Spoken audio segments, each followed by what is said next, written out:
Good morning to all of you.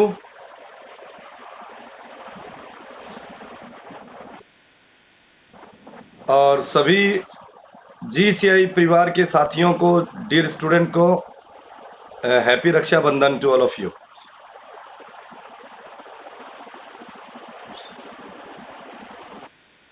Okay, देखिए page number बताइए कहां से हैं.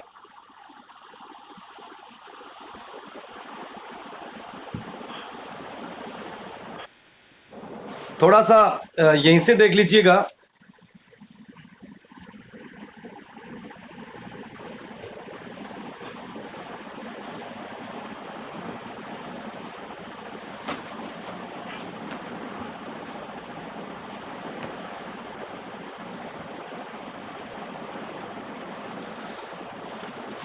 ये माय एक्वाइटेंस थोड़ा सा मैं इसको पढ़ा देता हूं. My acquaintance with the barefoot rag picker leads me to Seemapuri. मेरी जो जानकारी है वो मुझे, जो नंगे पांव जो कचरा बीनने वाले लोग हैं, वो मुझे सीमापुरी की तरफ ले जाते हैं. A place on the periphery of Delhi, एक ऐसा स्थान जो दिल्ली की बाहरी सीमा पर है, yet miles away from it metaphorically, और लाक्षणिक रूप से हालांकि दिल्ली से कुछ मील दूर पर है. Those who live here are squatter, जो लोग यहाँ पर रहते हैं वो स्क्वेटर हैं. बताइए स्क्वेटर मीन्स गैर कानूनी. Who came from Bangladesh back in 1971, जो 1971 में बांग्लादेश से वापस आए. Sahib families among them, Sahib का परिवार भी उनमें से एक है. Seemapuri was then a wilderness, Seemapuri उस समय तक एक बीहड़ की जमीन थी, वेस्टलैंड था. इट स्टिल इज, अभी तक भी ये क्या है, वैसे ही बीहड़ है. But it is no longer empty, लेकिन ये खाली जगह नहीं है. इन स्ट्रक्चर ऑफ मड, लोगों के कच्चे घर हैं, छत हैं, उन छतों के ऊपर टिन है और ट्रेफोलिन है यानी त्रिपाल. डिवॉइड ऑफ सीवेज, प्रॉपर नालियों की व्यवस्था नहीं है. ड्रेन्स, जल निकास, और रनिंग वाटर, जो बहता हुआ पानी, उसका कोई सिस्टम नहीं है. लिव 10,000 रैग पिकर्स, लगभग यहाँ पर 10,000 कचरे बीनने वाले लोग रहते हैं. They have lived here for more than 30 years without an identity, और वो लोग यहाँ पर लगभग 30 सालों से बिना पहचान के क्या कर रहे हैं, रह रहे हैं. Without permits but with ration card. Without permit, इनको किसी भी प्रकार की परमिशन नहीं है, सिर्फ परमिशन है वो है राशन कार्ड्स की. राशन कार्ड्स हैं that get their names on voter list, और उनके राशन कार्ड बने हुए, और एक पहचान के तौर पर जो वोटर आईडी है, वोटर आईडी के तौर पर वोटर लिस्ट के अंदर उनका नाम है. And enable them to buy grain, ताकि उस राशन कार्ड के माध्यम से वो अपना अनाज खरीद सकते हैं. सरकार ने उनकी कोई पहचान के लिए कोई डॉक्यूमेंट्स नहीं बनाए हैं. सरकार ने सिर्फ उनके पहचान के लिए जो वोटर आईडी है, जो वोटर लिस्ट है, उसके अंदर उनके नाम है. क्योंकि सरकार को भी क्या चाहिए, क्या कर रही सरकार, उनका एक वोट बैंक की तरीके से यूज कर रही है. Food is more important for survival than an identity. कितनी शानदार लाइन है, क्वेश्चन भी ये. देखिए, food is more important for survival than an identity. भोजन है वो पहचान की बजाय, भोजन है उसकी सबसे ज्यादा आवश्यकता होती है. फूड इज मोर इंपॉर्टेंट, भोजन की आवश्यकता बहुत ज्यादा होती है, फॉर सर्वाइवल, जीने के लिए, जीवन यापन के लिए, देन एन आइडेंटिटी, पहचान की बजाय. क्योंकि ये लोग अपने जीवन को जीना चाहते हैं. जीवन को जीने के लिए पहचान से ज्यादा उन लोगों को, सीमापुरी के लोगों को किसकी आवश्यकता है, पहचान की आवश्यकता है या उनके लिए भोजन हो. भोजन सबसे पहले और पहचान उसके बाद. इनको कोई पहचान से कोई लेना देना नहीं है, कोई अपने आइडेंटिफिकेशन को स्थापित नहीं करना चाहते. सबसे पहले उनके सामने प्रॉब्लम है वो ये है कि उनके लिए वजूद रखने के लिए, जिंदा रहने के लिए उनको भोजन चाहिए. और जिस व्यक्ति को एक टाइम का खाना ही नहीं है ना, उसके पास, उसको आधार कार्ड, मूल निवास, Jan Aadhaar card, voter ID, इनसे कोई लेना देना नहीं है. उनको खाने के लिए भोजन चाहिए, तो भोजन उनके लिए सबसे इंपॉर्टेंट है. If at the end of the day, यदि दिन का अंत होता है, we can feed our families, हम अपने बच्चों को भोजन खिला सकते हैं, अपने परिवार को खिला सकते हैं. And go to bed without an aching stomach. ये कह रहे हैं कि हम बिना पहचान तो रह सकते हैं, लेकिन अगर हम अपने परिवार को भोजन खिलाए बगैर हम नहीं रह सकते, क्योंकि परिवार को अगर भोजन नहीं खिलाएंगे तो फिर हम सोने के लिए एकइंग स्टमक नहीं होगा। एकइंग दर्द करना, स्टमक पेट यानी भूखे पेट। पहचान हमारे लिए जरूरी नहीं है, भूखा पेट हमारे लिए सबसे ज्यादा जरूरी है। उस भूखे पेट की भूख को शांत करने के लिए, और अगर हमारे पास भोजन नहीं है तो हम भूखे पेट सो नहीं सकते हैं। हम पहचान के बगैर तो सो सकते हैं, आइडेंटिटी के बगैर तो सो सकते हैं, लेकिन जब हम सोएं उससे पहले हमारा पेट भोजन से भरा हुआ होना चाहिए। इसलिए हमारे लिए सबसे ज्यादा जो इंपॉर्टेंट है वो क्या है? भोजन इंपॉर्टेंट है, न कि राशन कार्ड, आधार कार्ड, मूल निवास या अदर और जो भी आइडेंटिफिकेशन है। ये लाइन क्लियर है? If at the end of the day we can feed our families, कि दिन का जैसे ही अंत होता है और उस दिन के अंत तक हम अपने परिवार को कुछ खिला सकें, और ताकि अगर हम उसको खिला देते हैं तो फिर हमें भूखे पेट, एकइंग स्टमक का मतलब है यहाँ पर भूखे पेट नहीं सोना पड़ेगा। We would rather live here than in the fields that gave us no grain. We would rather live here, हम यहाँ पर रहेंगे, देन इन द फील्ड, उन खेतों की बजाय। हमें उन खेतों से कोई लेना देना नहीं, उन हरे भरे मैदान से कोई लेना देना नहीं, क्योंकि उन खेतों में और उन हरे भरे मैदान में हमें भोजन नहीं मिलता है। That gave us no grain, क्योंकि हमें ग्रेन नहीं मिलता है, अनाज नहीं मिलता है, इसलिए हम इन तो झुग्गी झोपड़ियों में रहेंगे। Says A group of women, says A group of women, एक औरतों का एक ग्रुप था, उस औरतों के ग्रुप में से एक औरत ने ये बात अनिस जंग को कही, इन टैटर्ड साड़ी। टैटर्ड साड़ी का मतलब है फटी पुरानी एक जो साड़ी पहन रखी थी एक औरत ने। उस औरत ने कहा, व्हेन आई आस्क्ड देम, जब मैंने उनसे पूछा, why they left their beautiful land of green field and river, कि आपने इतनी सुंदर हरे भरे खेत और इतनी सुंदर आपने नदियों को क्यों छोड़ दिया, उन नदियों को छोड़कर आप यहाँ पर क्यों आए? मैंने ये बात अनीस जंग कह रही कि मैंने एक औरत से पूछा, एक औरत का झुंड था, उस औरत से मैंने पूछा भी आप ये हरे भरे खेत छोड़कर, ये सुंदर आपने नदी नाले छोड़कर आप यहाँ क्यों आए?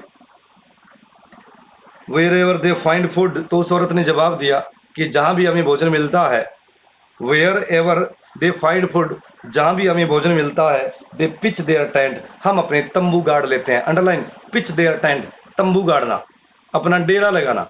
जहां भी हमें खाने के लिए अगर भोजन मिलता है, मजदूरी के लिए अगर कुछ पैसे मिलते हैं, तो कोई जरूरी नहीं है हम दिल्ली रहें, कोई आवश्यकता नहीं। किसी गांव में अगर हमें रहने के लिए भोजन मिल रहा है तो उसी जगह हम क्या कर देते हैं, वी पिच आवर टेंट, हम अपने तंबू गाड़ देते हैं।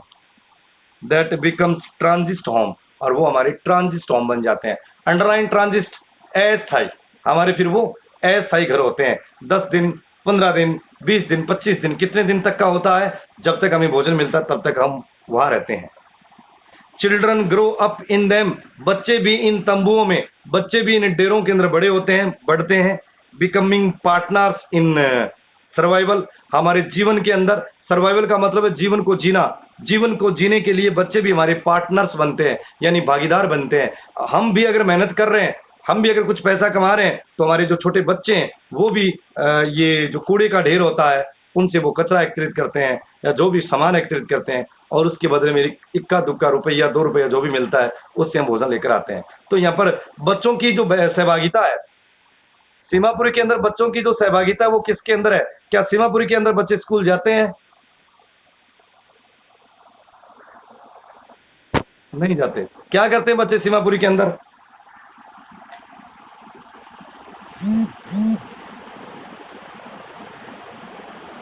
सीमापुरी के अंदर जो बच्चे हैं वो अपने पेरेंट्स की, अपने गार्जियंस की मदद करते हैं। क्या करने में? अपने जीवन को जीने के लिए। देखिए लाइन है ना आपकी, इन सर्वाइवल, जीवन को जीना। And survival in Seemapuri means, अब देखिए ध्यान से देखिए, सीमापुरी के अंदर जीवन जीने का मतलब, प्रश्न है आपका कि what is the meaning of survival in Seemapuri. Seemapuri के अंदर सर्वाइवल का मतलब क्या है? सर्वाइवल का मतलब सीमापुरी के अंदर एक ही मतलब है, और वो है रैग पिकिंग। मतलब कचरा उठाना। सीमापुरी के अंदर जो लोग रहेंगे, आपको हर व्यक्ति के कंधे के ऊपर प्लास्टिक का बैग मिलेगा, थैला मिलेगा प्लास्टिक का, अरे वो कट्टा, वो बैग कह सकते हैं, जिसमें अपने यूरिया या जो चीनी का थैला होता है वो हर व्यक्ति के कंधे पे मिलेगा, और वो व्यक्ति क्या करेंगे? रैग पिकिंग करेंगे, कचरा उठाएंगे। थ्रू द ईयर्स, कई वर्षों से उठाते आ रहे हैं। It has acquired the proportion of an fine art, ये उनके पास ये एक प्रोपोर्शन अनुपात है, एक बहुत ही शानदार उनके पास ये अनुपात है ऑफ ए फाइन आर्ट, ललित कला। Garbage to them is gold. Seemapuri के जो लोग हैं उनके लिए जो गार्बेज है, सीमापुरी के लोगों को अगर कहीं भी कचरे का ढेर मिलता है, कचरे का रबिश अगर उनको पॉइंट मिलता है, तो वो रबिश, वो कचरा सीमापुरी के लोगों के लिए वो तो एक गोल्ड है। GOLD, गोल्ड, गोल्ड, सोना। नींद लेने के लिए नहीं सोना, मतलब सीमापुरी के लोगों के लिए जो अगर उनको कचरा मिलता है, सीमापुरी के लोगों को अगर कचरे का ढेर मिलता है, उस कचरे के ढेर को देखकर बड़े वो बेचारे बड़े खुश होते हैं, क्योंकि कचरे का ढेर उनके लिए तो गोल्ड है। गोल्ड पैसा है। उस कचरे के ढेर को वो स्क्रोगिंग करेंगे। स्क्रोगिंग पीछे वर्ड आया था, स्क्रोगिंग। स्क्रोगिंग समझ रहे हो? खंगालना, ढूंढना, तलाश करना। उस कचरे के ढेर में वो खंगालते हैं। It is their deliberate. ये कचरे के ढेर से वो जो पैसे एकत्रित करते हैं, और कचरे के ढेर से डेली पैसे को एकत्रित करना उनके लिए तो डेलिब्रेट है, उनकी रोजाना की रोजी रोटी है। A roof over their head, उनके सिर के ऊपर छत। Even if it is a leaking roof, चाहे ये टपकने वाली भी छत क्यों ना हो, चाहे ये रिसने वाली भी छत क्यों ना हो। टपकना और रिसना, टपकना और रिसना, चाहे इस वो छत सही ढंग से मरम्मत नहीं की हुई हो, बारिश के टाइम में चाहे वो लीकिंग होती हो, चाहे टपकती हो। But for a child is it even more, लेकिन ये बच्चे के लिए तो बहुत कुछ होती है। बच्चे के लिए तो एक सिर के ऊपर आसियाना है, चाहे वो टपके चाहे वो रिसे। बताइए, ये क्लियर हो गया? आई समटाइम फाइंड ए रूपी एवन ए 10 रुपी नोट्स, साहिब सेज। साहिब कहता है कि कई बार इस कचरे के ढेर से मैं जो कचरा एकत्रित करता हूं, जो भी इसमें मुझे कबाड़ या जो भी मिलता है, कई बार तो मैं जब इसको बेचता हूं, ढूंढता हूं, कई बार तो मुझे 1 रुपया तक भी मिलता है, और कई बार तो लॉटरी लग जाती है। कितने रुपए? 10। साहिब से साहिब कहता है, हिज आईज लाइटिंग अप, उसकी आंखें वो लाइटिंग अप है। लाइटिंग अप, उसकी आंखों में रोशनी है, उसकी आंखें एक प्रकार की मानो की आंखों में चमक है। When you can find a silver coin in a heap of garbage, क्या आपको इस कचरे के ढेर के अंदर कभी एक चांदी का भी सिक्का मिलता है? When you can find a silver coin, आप एक चांदी का भी सिक्का पा सकते हैं in a heap of garbage, इस कचरे के ढेर पर। You don't stop scrogging for there is hope of finding more, और आप जब तक इस कचरे को ढूंढना बंद नहीं करते, क्योंकि आपकी जो होप है, आपकी जो आशाएं हैं, वो और ज्यादा बन जाती है। क्योंकि अगर आपको चांदी का सिक्का मिला है, तो ढूंढने वाला व्यक्ति ये सोचता है कि मुझे इसके अंदर किसका सिक्का मिल सकता है, सोने का भी सिक्का मिल सकता है। यू डोंट स्टॉप, आप रुकते नहीं है। स्क्रोगिंग, तलाश करना, खंगालना। फॉर देयर इज होप, क्योंकि आपके पास एक उम्मीद रहती है ऑफ फाइंडिंग मोर, और ज्यादा पाने की। बताइए, होप का मतलब? होप के कोई 2-3 और नाम? उम्मीद, future relevance, expectation, creation of soul, expectation, future relevance, measure of benefaction. ये 4 नाम है, भूलो मत यार। और होप पोइट्री किसने लिखी है? होप पोइट्री को किसने लिखा है? Rajan Agarwal. Okay. It seems that for children, देखिए अब गार्बेज के अलग अलग मीनिंग आएंगे। गार्बेज का सीमापुरी के जो बुजुर्ग लोग हैं उनके लिए क्या मतलब है, गार्बेज का सीमापुरी के अंदर जो बच्चे उनके लिए क्या मतलब है। इट सीम्स, ऐसा लगता है, इट अपियर्स, ऐसा प्रतीत होता है, दैट फॉर चिल्ड्रन, की बच्चों के लिए garbage has a meaning different, बच्चों के लिए कचरे का डिफरेंट मीनिंग है from what it means to their parents. और गार्बेज का जो मतलब है, उनके जो पेरेंट्स हैं, उनके जो बच्चे हैं, सॉरी उनके माता पिता हैं, माता पिता के लिए गार्बेज का मतलब अलग है। फॉर द चिल्ड्रन, अब बच्चों के लिए गार्बेज का मतलब क्या है? For the children it is wrapped in wonder, बच्चों के लिए तो गार्बेज का जो मीनिंग है वो आश्चर्य से भरा हुआ है, सरप्राइज है, वंडर है। फॉर द चिल्ड्रन, बच्चों के लिए, it is wrapped in wonder, बच्चों के लिए तो ये आश्चर्य की चीज है, अचंभे की चीज है। wrapped का मतलब होता है लपेटना, लपेटा हुआ, इन वंडर आश्चर्य, तो बच्चों के लिए तो गार्बेज क्या है, सरप्राइजिंग थिंग है, आश्चर्य से भरी हुई है। फॉर द एल्डर्स, और जो बड़े लोग हैं सीमापुरी के अंदर, उनके जो पेरेंट्स हैं, it is A means of survival, उनके लिए जीवन जीने का एक आधार है। तो गार्बेज के डिफरेंट मीनिंग है सीमापुरी में। गार्बेज का बच्चों के लिए क्या मीनिंग है? बच्चों के लिए तो इसका मीनिंग है वो wrapped इन वंडर है। और जो पेरेंट्स हैं सीमापुरी के अंदर, उन पेरेंट्स के लिए गार्बेज का मीनिंग क्या है? Okay, it is meaning for the parents survival, यानी जीवन को जीना। It's okay. One winter morning, एक सर्दी की सुबह को, आई सी साहिब, मैंने साहिब को देखा या मैं देखती हूँ, standing by the fence gate of the neighbourhood club, standing खड़ा हुआ होता है, बाय द फेंस गेट, एक जो बाड़ा है कोई, उस बाड़े के गेट पर, ऑफ द नेबरहुड क्लब, पड़ोस में कोई क्लब है, पड़ोस में कोई एक आप ये कह सकते हो एक कोई प्लॉट है, एक चार दीवारी की हुई है, उसके गेट के ऊपर साहिब होता है। Watching two young man dressed in white playing tennis, watching two young man, जहां पर वो दो युवा लोगों को देखता है, ड्रेस्ड इन, उनके वस्त्र पहने हुए होते हैं, इन व्हाइट, सफेद, और प्लेइंग टेनिस, जो दो लोग उस बाड़े में, उस स्टेडियम में अंदर जो दो लोग जो खेल रहे हैं, जिनकी जो पोशाक है वो सफेद रंग की है, और वो दो लोग अंदर क्या कर रहे हैं, टेनिस खेल रहे हैं। उन दो लोगों को टेनिस खेलते हुए लोगों को कौन देखता है? साहिब देखता है। आई लाइक द गेम, और उनको वो देखकर, उनको साहिब देखकर, क्योंकि छोटे बच्चे होते हैं ना, उनकी बहुत बड़ी एक इमेजिनेशन होती है, उनकी बहुत ज्यादा एक एम्बिशियस होती है, उनकी डिजायर, विश, उनका खेल देखते हुए साहिब क्या कहता है? आई लाइक द गेम, मैं इस खेल को क्या करता हूँ, पसंद करता हूँ।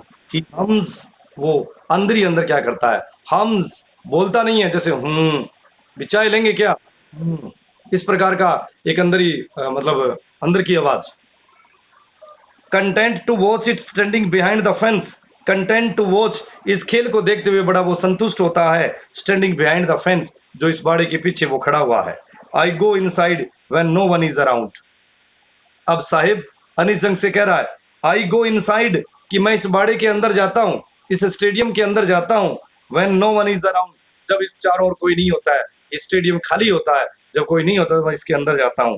ही एडमिट्स, और वो स्वीकार करता है, the gate keeper lets me use the swing, कि इस फेंस का, इस स्टेडियम का जो गेट कीपर है, वो गेट कीपर मुझे परमिशन देता है, यूज द स्विंग, कि मैं झूले का प्रयोग कर सकता हूं। तो साहिब उस फेंस में क्यों जाता है? साहिब उस फेंस में जाकर, उस बाड़े में जाकर, स्टेडियम में जाकर क्या खेलना चाहता है?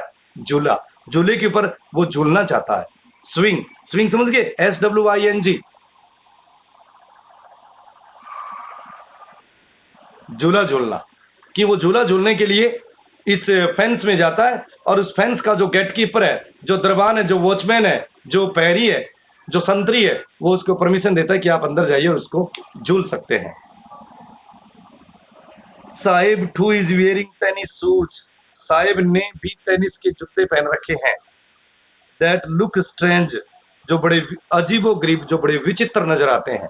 दैट लुक, जो दिखाई देते हैं, स्ट्रेंज, ओड, विचित्र दिखाई देते हैं। आवर हिज डिसकलर्ड शर्ट, क्योंकि उसने बदरंग शर्ट पहन रखी है, डिसकलर्ड, बेरंग शर्ट, बदरंग शर्ट पहन रखी है।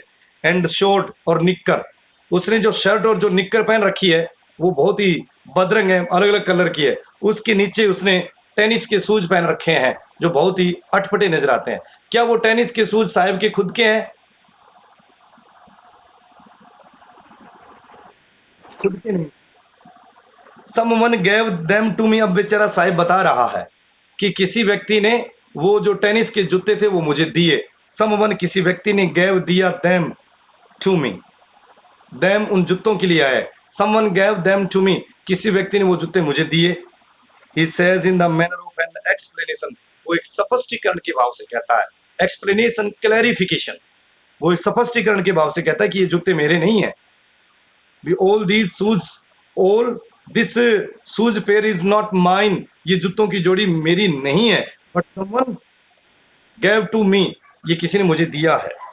The fact that they are discarded shoes of some rich boy, शायद उन जूतों को देखने पर ऐसा लगता है कि एक बहुत ही अमीर लड़के ने, रिच बॉय, किसी अमीर लड़के ने उनको डिस्कार्डेड कर दिया, उनको छोड़ दिया, पहनने से इनकार कर दिया।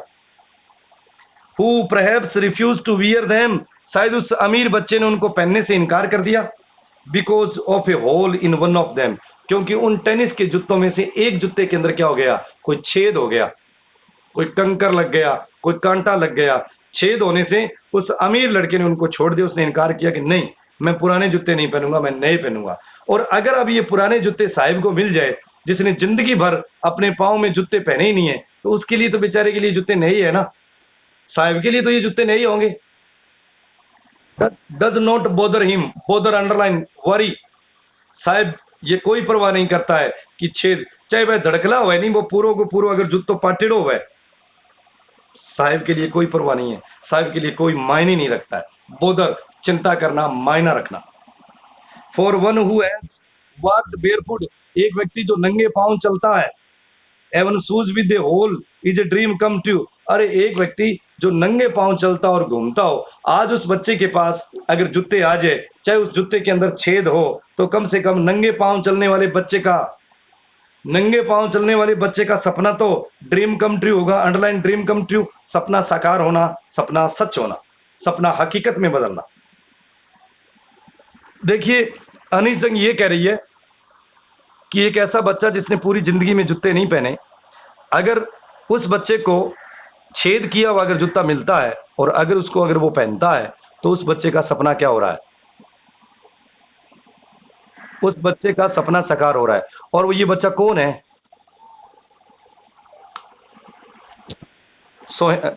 Sahib.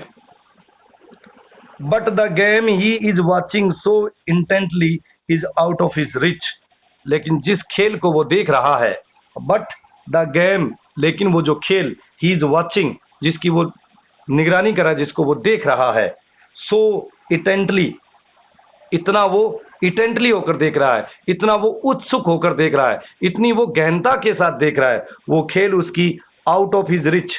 Out of his rich, out of his rich का मतलब उसकी पहुंच से वो खेल क्या है, उसकी पहुंच से वो, उसकी पहुंच से वो खेल दूर है, मतलब उस खेल तक वो नहीं जा सकता है, उसकी पहुंच से बाहर है। ओके, दिस मॉर्निंग, इस सुबह, Sahib he is on his way to the milk booth. आज अनीस जंग कह रही है कि मैंने देखा, अक्सर साहिब अपना खुद का काम करता था, कचरे के ढेर पर कचरे को एकत्रित करता था, उसके कंधे के ऊपर एक प्लास्टिक बैग होता था जिसके अंदर वो कचरा डालता था। आज मैंने देखा तो थोड़ा दृश्य अलग था। Sahib is on his way to the milk booth, आज वो मिल्क बुथ की तरफ जा रहा है, डेयरी।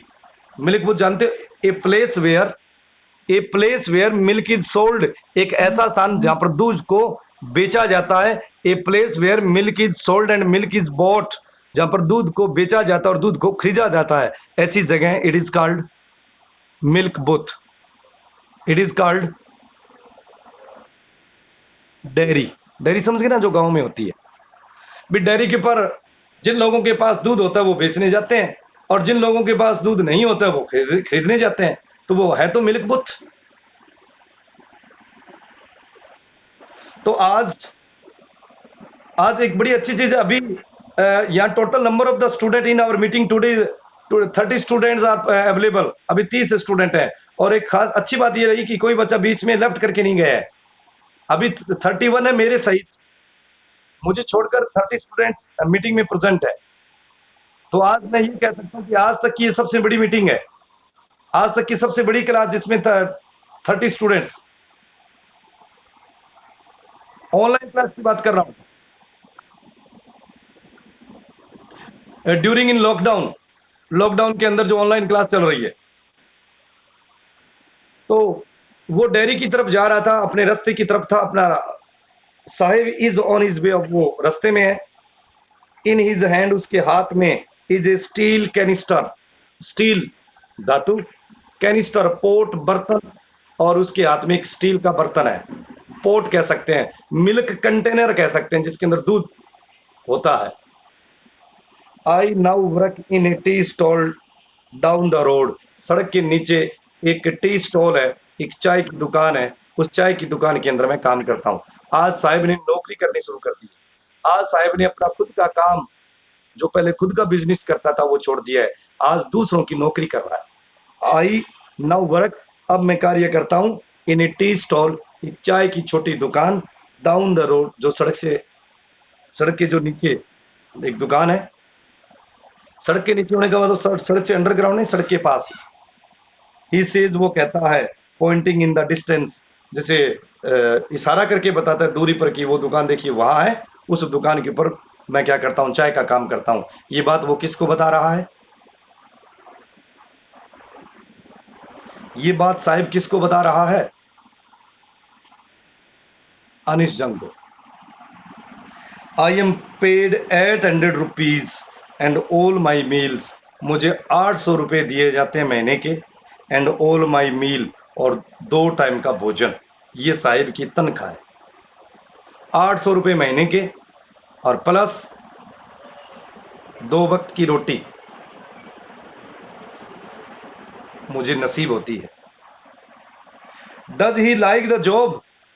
अनिश जंग ने पूछा, अरे साहेब भैया, do you like the job? Does he like the job? क्या तू इस काम को पसंद करता है? आज तू नौकरी कर रहा है, नौकर बन के। और आज से पहले जो अनिश जंग ने जो साहिब को देखा है, वो खुद का मालिक ही तो देखा है ना। खुद का मालिक का मतलब खुद की नौकरी, खुद का बिजनेस, खुद का धंधा, खुद के कंधे के ऊपर खुद की प्लास्टिक बैग और उसमें कचरा। तो उसने उसने पूछा कि क्या तुम इस जॉब को लाइक करते हो? आई आस्क, मैंने पूछा। हिज फेस, उसका चेहरा। आई सी, मैं देखती हूँ। Has lost the care free look, आज उसके चेहरे के ऊपर जो केयर फ्री जो लुक थी, चिंता रहित जो उसका दिखावा था, आज चिंता रहित जो दिखावा था वो गायब था। खुद का धंधा था, कोई चिंता नहीं थी, कोई टेंशन नहीं थी, कोई सिकन नहीं थी चेहरे के ऊपर। चेहरे के ऊपर सिकन, टेंशन, वरी नाम की चीज जब वो खुद का काम करता था नहीं थी। आज उसके चेहरे के ऊपर थोड़ी सी चिंता की लकीरें हैं। द स्टील कैनिस्टर सीम्स, वो स्टील का बर्तन जिसके अंदर वो दूध लाता है और चाय की दुकान के ऊपर वो काम करता है। सीम्स, प्रतीत होता है। एपियर, लगता है। हैवियर, थोड़ा भारी। देन द प्लास्टिक बैग, और आज जो उसने अपने कंधे के ऊपर जो हैवी जो स्टील जो कैनिस्टर है, वो स्टील कैनिस्टर थोड़ा सा उसके कंधे पर प्लास्टिक बैग की बजाय थोड़ा भारी लग रहा है। He would carry so lightly over his shoulder, और वो अपने कंधे के ऊपर उस प्लास्टिक बैग को बड़ा इतना आसानी के साथ उस प्लास्टिक बैग को अपने कंधे के ऊपर उठा लेता था। आज स्टील कैनिस्टर को उठाने के लिए थोड़ी सी उसको क्या लगानी पड़ रही है? ताकत लगानी पड़ रही है। ही वुड कैरी, वो ले जाया करता था, सो लाइटली, इतने हल्के से, आवर ही शोल्डर, अपने कंधों के ऊपर। ये शोल्डर है, कंधा। एक होता है सोल्जर, सैनिक। द बैग वाज हिज, वो थैला उसका हुआ करता था। कौन सा bag? Plastic. The canister belong to the man, और आज ये जो कैनिस्टर है, ये दूध का जो बर्तन है, बार बार कैनिस्टर वर्ड बार बार आगे, क्या मतलब है कैनिस्टर का? दूध का बर्तन, पोट। और ये जो आज दूध का बर्तन बिलोंग्स टू द मैन, आज ये दूध का बर्तन उस व्यक्ति का है। बिलोंग्स टू द मैन, उस व्यक्ति से संबंध रखता है। ध्यान से सुनिए, the canister belongs to the man, ये दूध का बर्तन उस व्यक्ति से संबंध रखता है। All the birds of the air belong to me, all the birds of the air belongs to me, they come and go for my delight. कहां की लाइनें बोली है मैंने? all the birds of the air, they belong to me. I do not put the snare to catch the bird. मैं पक्षियों को पकड़ने के लिए जाल नहीं बिछाता। All the birds of the air, हवा के सारे पक्षी बिलोंग्स टू मी, मुझसे संबंध रखते हैं। दे कम एंड गो, वो आते हैं और जाते हैं। फॉर माई डिलाइट,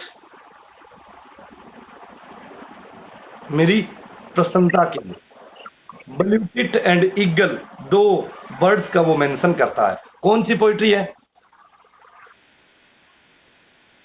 ये? Boy song. किसने लिखी? कवि का नाम विल्फर्ड विल्सन गिब्सन। ओके। तो क्योंकि ये वर्ड बिलोंग टू आया ना, ये बिलोंग टू वर्ड आया था, तब थोड़ा सा आपको बैक लेकर गया हूं। The canister belongs to the man, ये कैनिस्ट उस व्यक्ति से संबंध रखता है who owns the tea shop. Who owns, बहुत अच्छा वर्ड है, ओवन्स, OWNS। जो ये कैनिस्टर, ये दूध का बर्तन उस व्यक्ति का, ओवन्स द टी शॉप, जो चाय की दुकान को चलाता है। ओवन्स चलाता है, रन्स, जो चाय की दुकान को चलाता है, ये बर्तन उसका है। Okay. Sahib is not longer his own master, आज साहिब मालिक नहीं रहा है।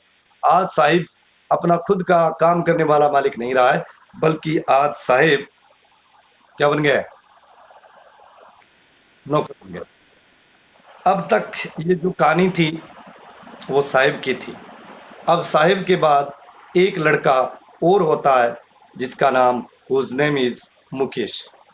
Anees Jung is saying, Anees Jung is talking about the another boy whose name is Mukesh, जिसका नाम मुकेश होता है। अब what is the different kind of the desired wishes and ambitions of Mukesh, Mukesh क्या बनना चाहता है, ये इसके बारे में बताया। I want to drive a car, मैं कार चलाना चाहता हूं। This is the first ambition, this is the first wish and desire of Mukesh, ये मुकेश का पहला सपना होता है। I want to drive a car, मैं कार चलाना चाहता हूं। Mukesh insist on being his own master, Mukesh ने अपना खुद का मालिक होने का वो इंसिस्ट करता है, आग्रह करता है, निवेदन करता है कि मैं खुद ही मालिक होऊंगा और खुद कार को चलाऊंगा। I will be A motor mechanic, फिर मुकेश कहता है कि मैं मोटर मैकेनिक बन जाऊंगा। पहले क्या चलाना चाहता है मुकेश? फिर उसके बाद में ही अनाउंसेस, वो घोषणा करता है, वो डिक्लेरेशन करता है कि मैं कार चलाना चाहता हूं, मैं मोटर मैकेनिक बनना चाहता हूं। Do you know anything about car? I ask, Anees Jung ने पूछा, डू यू नो, क्या तुम जानते हो, एनीथिंग, हर कोई चीज, अबाउट कार्स, कार के बारे में आप पूरी जानकारी रखते हो? कार चलाना जानते हो? कार अगर खराब हो जाती है उसको कैसे रिपेयर किया जाता है, क्या तुम जानते हो? अनीस जंग आस्क टू साहिब, अनीस जंग आस्क, वो साहिब से पूछती है। हाँ, नॉट साहिब बट मुकेश, क्योंकि हमारी जुबान के ऊपर तो अभी साहिब ही अटका हुआ है। अनीस जंग मुकेश से पूछती है कि क्या तुम कार के बारे में हर जानकारी रखते हो, चलाना जानते हो, ठीक करना जानते हो? I will learn to drive a car, अगर चलाना नहीं जानता हूं तो कार चलाना क्या कर लूंगा, कार चलाना सीख लूंगा।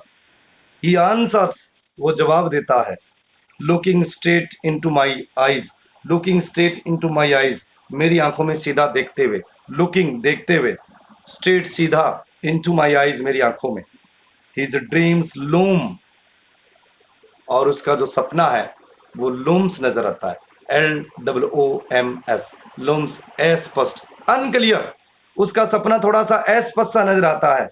लाइक ए मिरेज, जैसे कि एक मिरेज होता है, जानते हो मिरेज, MIRAGE, भ्रम, कंफ्यूजन, जैसे कंफ्यूजन होता है, भ्रम होता है। आप सड़क के ऊपर चलते हैं, गर्मी के महीने में सड़क पे पैदल जा रहे हैं, बाइसिकल के ऊपर हैं, आपको दूर सड़क देखने के बाद में आपको लगता है ऐसे जैसे सड़क के ऊपर पानी है, कहीं पानी का एक एक इतना एक कोई एरिया, फिक्स एरिया है और उस पे पानी उछल रहा है, आपको लगता है कि वहां तक जाएंगे तो शायद वहां पानी है।